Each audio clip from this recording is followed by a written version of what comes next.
When Take Me Home Country Roads first hit the airwaves, fans thought they had discovered America's new voice of purity. A folk singer whose music sounded like a hymn to nature itself, John Denver became a household name, a symbol of optimism, and one of the best-selling acoustic artists of the 1970s.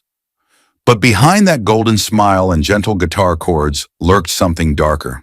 From confessions of ex-wives to buried legal files and shocking personal revelations, the truth about Denver was far more complicated and far more disturbing than anyone expected. Today, the mystery surrounding his life and tragic death is finally solved, and it isn't good. John Denver wasn't even John Denver. The man who would one day become America's smiling troubadour entered the world as Henry John Deutschendorf Jr., born on December 31st, 1943, the very last day of the year, in Roswell, New Mexico. Today, the name Roswell is synonymous with UFO lore, military secrecy, and otherworldly mysteries. But for young Henry, the mystery was closer to home. How to carve out an identity of his own in a family defined by discipline, aviation, and constant motion. His father, Captain Henry Dutch Deutschendorf, was a larger-than-life figure, the kind of man who seemed carved out of stone. A decorated Air Force pilot, Dutch set speed records in the B-58 Hustler bomber, a sleek, supersonic aircraft that symbolized America's technological dominance during the Cold War. His achievements earned him a place in the Air Force Hall of Fame, cementing his reputation as a hero in military circles. To the world, Dutch was fearless, disciplined, and unshakable. To his son, he was an intimidating shadow, impossible to please, demanding in every sense of the word. Life in a military family came with a heavy cost. The Deutschendorfs were constantly on the move, uprooted with each new posting. Arizona one year, Alabama the next, Texas soon after. For Henry Jr., the pattern was brutal. Just as he'd begun to make friends, the moving trucks would arrive. Just as he'd started to feel comfortable in a school, it was time to say goodbye. Loneliness became his most consistent companion. He often described feeling like he didn't belong anywhere, and that sense of rootlessness would echo through his music decades later, giving songs like Take Me Home, Country Roads their emotional gravity. The household itself was marked by contrasts.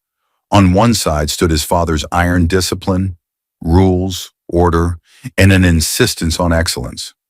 On the other was a quieter warmth from his grandmother, who understood that the boy was different, more sensitive, more restless. At the age of 11, she gave him a gift that would change his life, an old Gibson guitar built in 1910. The instrument was already more than 40 years old when it came into his hands, scarred with the passage of time. But for Henry, it became a lifeline. That guitar was more than wood and strings. It was stability in a life that seemed endlessly unstable. Whenever the loneliness became unbearable, he played.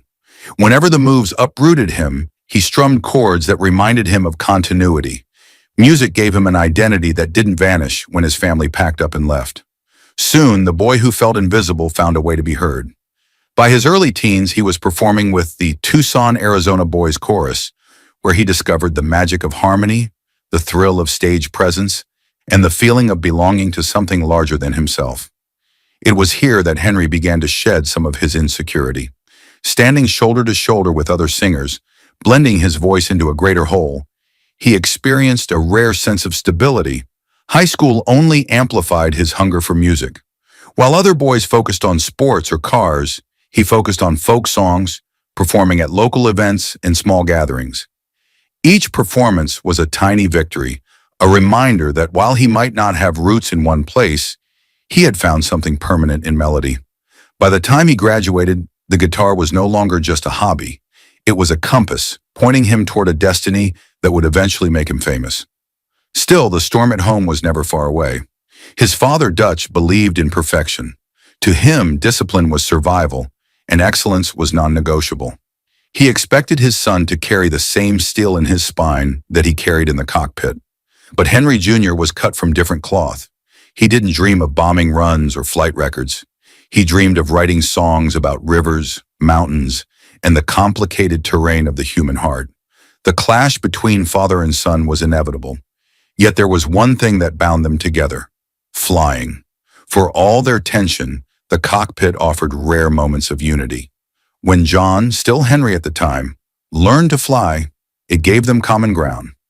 Soaring above the earth, they shared a silence that required no words, no arguments, no explanations. But what began as a bond would later become a curse, because flying, like music, demanded risk. And for John Denver, risk would eventually prove fatal. The young man who once felt invisible had now found two passions, music and flight. Both would define his life. Both would carry him to unimaginable heights. And both, tragically, would lead him into shadows his fans never expected. When Henry John Deutschendorf Jr. finished high school, the question of what's next loomed large. His father, the decorated Air Force pilot known as Dutch, envisioned a disciplined, respectable future for his son. The military was an option, but Henry wasn't cut out for the cockpit's rigidity. Instead, he chose a different, respectable path. Architecture. Enrolling at Texas Tech University in Lubbock, he imagined a life designing buildings, mapping out futures in concrete and steel. But Henry's heart wasn't in the blueprints. The endless hours of drafting lines across paper left him restless. For every structure he designed, a melody hummed in his mind, drowning out the lectures. Friends remembered him strumming his guitar in dorm rooms, more focused on chords than coursework. It became painfully clear that architecture was not his future. It was an obligation he couldn't fulfill. The realization hit hard, but with it came freedom. Henry walked away from Texas Tech and took a leap into the unknown. He set his sights on Los Angeles, the city where dreams were built and destroyed in equal measure. In a world dominated by folk revival and the rise of singer-songwriters, he believed there was room for his voice. Still, there was a problem: his name. Deutschendorf was hardly the stuff of marquee lights. Too long, too heavy, too hard to pronounce.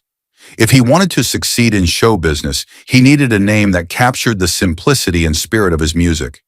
He found it in the landscapes he loved most, the rugged mountains and rivers of Colorado. He chose Denver, clean, memorable, evocative. John Denver was born not by chance but by design. Breaking into the music industry was never easy, but Denver's opportunity came in the mid-1960s. The Chad Mitchell Trio, a popular folk group, was searching for a new lead singer. Nearly 200 hopefuls auditioned. Denver's tenor voice wasn't the loudest in the room, but it had something more valuable: sincerity. His gentle delivery, clear tone, and undeniable warmth caught the group's attention. Out of all the competitors, he was chosen. For Denver, it was the first real step onto a national stage. With the trio, he traveled across the country, learning the grind of tours, the exhaustion of one-nighters, and the thrill of applause from packed houses. It was here that he discovered the delicate balance between performance and authenticity. Each night, he refined his stage presence, learning to connect with strangers as though they were lifelong friends. But beyond the tours, Denver was writing. His songs were diary entries set to melody, simple, heartfelt, and deeply relatable. One of those songs would change everything: Leaving on a Jet Plane. Originally titled Babe, I Hate to Go, the song captured the ache of love and separation. Denver played it for friends, but it wasn't until Peter, Paul, and Mary, then among the most beloved folk acts in America, recorded it in 1969 that the world truly heard it. Their version became a #1 hit on the Billboard Hot 100, selling millions.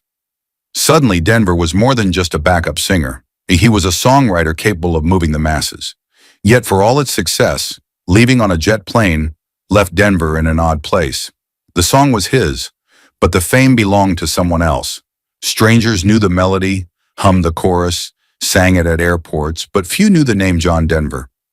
It was both validation and frustration, proof of his talent, but also a reminder that he wasn't yet where he wanted to be. Going solo would change that, but it wouldn't be easy. In 1971, Denver released Poems, Prayers, and Promises.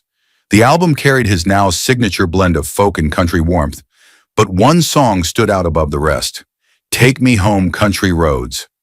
At first, disaster seemed likely. Early copies of the record had technical flaws. The sound was distorted, almost unlistenable. For a moment, it looked as though the track would vanish before it even had a chance.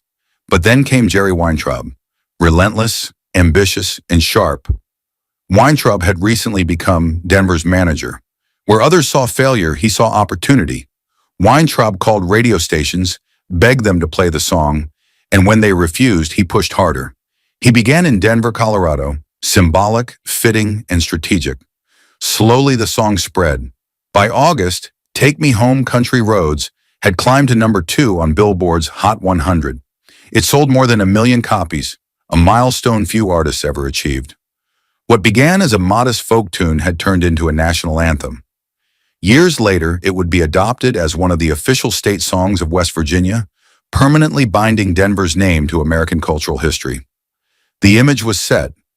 John Denver, the wholesome country boy with a guitar, smiling in the sunlight, singing of mountains, rivers, and the meaning of home. Fans adored him. Record executives showered him with gold records. Concert promoters booked him nationwide. To the public, it all seemed picture perfect, but the mystery of John Denver was already forming. Behind the curtain of success, pressures were building. The demands of fame, the temptations of the road, and the cracks in his personal life were widening. On stage, he was America's darling. Off stage, the story was far less harmonious. By 1972, John Denver was no longer just another folk singer strumming a guitar. He was on the verge of becoming a cultural phenomenon. His album Rocky Mountain High crystallized the identity he had been building, the voice of nature, innocence, and a yearning for simplicity in a chaotic world. Released at a time when America was reeling from Vietnam, Watergate, and generational divides, Denver's songs offered refuge. The title track, inspired by his experiences in the Colorado mountains, was more than a song. It was an anthem. It reached the Billboard Top 10 and later became one of Colorado's 2 official state songs, forever tying Denver's name to the natural landscapes he adored. The mid-1970s marked Denver's meteoric rise. In a breathtaking span of just 18 months, he achieved something most artists could only dream of. 4 #1 hits. Sunshine on My Shoulders climbed to the top in March 1974, bathing listeners in its gentle optimism. By July of the same year, he delivered Annie's Song, a ballad he famously wrote in only 10 minutes on a ski lift in Aspen. Written for his wife, Annie Martell, the song became a wedding staple worldwide, its tender lyrics immortalizing their love, even as cracks were forming behind. The scenes. In May 1975, Denver showed another side with Thank God I'm a Country Boy, an upbeat, joyous ode to rural living that filled stadiums with clapping hands. Then only months later, I'm Sorry reached #1 in September, showcasing his versatility, shifting from playful celebration to heartfelt regret with ease. Together, these hits proved that Denver could write across the emotional spectrum, balancing sweetness with joy, simplicity with depth. Behind the singles were blockbuster albums. John Denver's Greatest Hits, 1973, became RCA Records' best-selling album ever, even surpassing Elvis Presley. Back Home Again, 1974, went triple platinum, fueled by tracks like Sweet Surrender and the beloved Thank God I'm a Country Boy. Then came Windsong, 1975, doubling platinum success and cementing Denver as a commercial powerhouse. By the decade's end, he had written or recorded nearly 300 songs with global sales topping 33 million. 12 gold albums, 4 platinum. Few artists in history have commanded such dominance in such a short span. Yet Denver's reach wasn't confined to the music charts. Television expanded his image far beyond radio. Specials like An Evening with John Denver captivated audiences and even earned him a Primetime Emmy Award. In living rooms across America, Denver wasn't just a singer, he was family, a familiar face whose boyish sincerity and easy smile felt safe in uncertain times. His manager, Jerry Weintraub, understood television's power.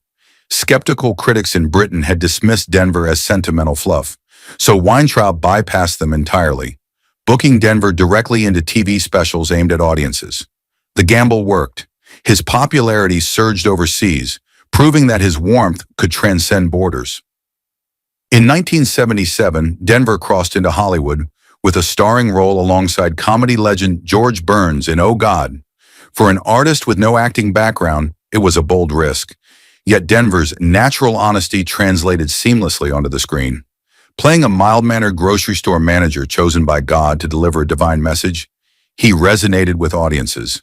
The film grossed over $51 million domestically and earned an Oscar nomination for Best Screenplay. Denver became one of the few musicians to successfully cross into acting, further expanding his reputation as America's clean-cut golden boy. At this point, Denver seemed unstoppable. He was everywhere. On the radio, on television, on movie screens, in record stores. His concerts sold out across continents. He was not just an entertainer, he had become a symbol of American wholesomeness, an embodiment of optimism and simplicity in an era that desperately craved it. But fame is a double-edged sword. With the adoration came crushing pressure. The image of the smiling, gentle troubadour was a mask that the world insisted he wear. Yet behind the scenes, Denver was struggling with the very things his music seemed to transcend. His marriage to Annie, once immortalized in song, was straining under the weight of his absences and the temptations of the road. He felt pulled in opposite directions, idolized by millions but increasingly disconnected at home. The cracks were small at first, but they would soon widen. While the world saw John Denver as a man at the height of his powers, privately, storms were brewing. Fame had made him larger than life, but it was also setting the stage for a dramatic unraveling that fans never expected. For much of the 1970s, John Denver embodied a dream. The clean-cut, guitar-strumming American sweetheart who seemed incapable of harm. His songs about sunshine, country boys, and mountain highs filled homes with warmth. But behind closed doors, the reality was far more complicated. The mask of wholesomeness that RCA and television specials projected was beginning to slip, and the cracks in Denver's carefully curated image revealed a man wrestling with demons his fans could hardly imagine. The first fractures appeared in his marriage to Annie Martell, the woman immortalized in Annie's song. On stage, the love story was eternal, an anthem for weddings, an ode to devotion. But at home, the pressures of fame, the constant touring, and Denver's wandering affections were eroding the foundation. Annie later confessed that she often felt invisible in her own marriage, overshadowed by the tidal wave of his celebrity. John, despite writing about love with such tenderness, was absent for long stretches and increasingly distant when he was home. By the early 1980s, their union had unraveled. Divorce was devastating, but what shocked friends and fans alike was the violence that accompanied it. In one infamous incident, after Annie cut down some of Denver's beloved oak trees at their Aspen home, he didn't argue or sulk, he snapped. He stormed into the house, chainsaw in hand, and sawed their marital bed in half. Furniture was destroyed, wood splintered across the floor. It was an act of rage so bizarre and unsettling that even those close to him could barely reconcile it with the gentle singer they knew. Court papers painted an even darker picture, detailing incidents of anger and control. Friends sided with Annie, and whispers about Denver's temper began to spread. The contrast was almost surreal. The man who sang of sunshine and country roads in public, behaving with fury and violence in private. But Denver didn't stop there. In the mid-1980s, he met Cassandra Delaney, a young Australian singer and actress. Their romance moved quickly, culminating in a picturesque mountain wedding in 1988. For a brief moment, it seemed Denver had found a second chance at happiness. When their daughter Jessie was born in 1989, the joy was doubled. Denver had long believed he couldn't father children, so her birth felt miraculous. Yet the fairy tale unraveled almost as soon as it began. Cassandra later described life with Denver as turbulent, marred by jealousy, mood swings, and excessive drinking. Staff reportedly quit in tears, secretaries felt intimidated, and friends whispered about his temper. Cassandra revealed that behind his gentle public persona was a man who could be controlling and cruel. By the early 1990s, their marriage collapsed in a bitter divorce, with custody battles and lawsuits dragging their private pain into public view. The cracks widened further when Denver himself decided to peel back the curtain. In 1994, he released his autobiography, Take Me Home. Fans expecting another dose of gentle nostalgia were blindsided. Denver openly admitted to drug use, cannabis, LSD, even cocaine. He confessed to infidelities in both marriages, acknowledging affairs that shattered the perfect husband image RCA had worked so hard to maintain. Most shocking of all, he recounted the chainsaw incident himself, essentially confirming the rumors. For millions who had grown up idolizing him, it was a revelation they didn't want to hear. The sunny troubadour wasn't the man they thought he was. He was flawed, angry, self-destructive. The mystery of John Denver deepened. Who was he really? The gentle bard of nature, or the volatile man Annie and Cassandra described? The music industry, meanwhile, had moved on. By the mid-1980s, the era of acoustic folk pop was fading. Synthesizers, drum machines, and polished pop dominated the charts. RCA, Denver's label for 25 albums, no longer saw him as profitable. In 1986, despite decades of loyalty and millions in sales, RCA dropped him. The blow was staggering. Denver had just completed what he believed would be his next hit album, One World, certain that his contract renewal was secure. Instead, the label cut ties. Denver felt betrayed, discarded by the very machine he had made millions for. But RCA saw it differently. His time had passed, and younger artists offered more commercial promise.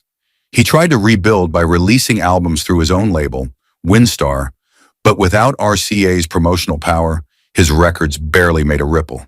The man who once ruled the charts was now struggling to stay relevant. Television specials still brought him into living rooms, but critics grew harsher, mocking him as syrupy and outdated. The gap between his public image and private reality widened. To some, he was still the voice of optimism.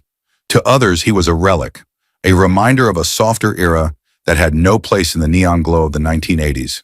By the close of the decade, John Denver was at a crossroads. The fame that had lifted him so high now weighed him down. The marriages that once defined his music had ended in bitterness. The industry that once crowned him had abandoned him. And in his personal life, substance use and reckless choices were taking their toll. The cracks in his smile were no longer hidden. They were there for the world to see.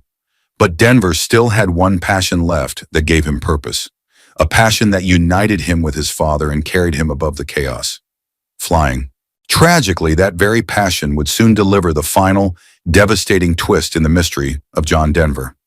If music had given John Denver his fame and love had given him heartbreak, then flying was the one passion that never left him. Aviation wasn't just a hobby, it was part of his DNA, inherited from his father, the legendary Air Force pilot Dutch Deutschendorf. Denver logged more than 20,000 hours of flight time over his lifetime, securing licenses for single-engine planes, multi-engine crafts, gliders, and even lighter-than-air aircraft. For him, the cockpit was where he felt most alive, weightless, unburdened, free. But by the 1990s, that passion was colliding with his personal struggles. Denver's drinking had already landed him in trouble. He was arrested not once, but twice for driving under the influence, and these offenses caught the attention of the Federal Aviation Administration, FAA. To fly legally, pilots needed a valid medical certificate. The FAA, citing his DUIs and concerns about alcohol abuse, refused to renew his certificate. On paper, this meant Denver was grounded. In practice, he wasn't ready to accept that. When the FAA sent him certified letters demanding compliance, Denver dodged them, ignoring notices, sending them back unopened. As long as he didn't accept delivery, a loophole kept the revocation incomplete. It was a technicality, but it allowed him to continue flying when in truth he was no longer cleared. It was the kind of reckless defiance that had started to define him, pushing limits, ignoring rules, believing he could control outcomes. The irony was that by then, Denver's music career had slowed, and flying became his outlet.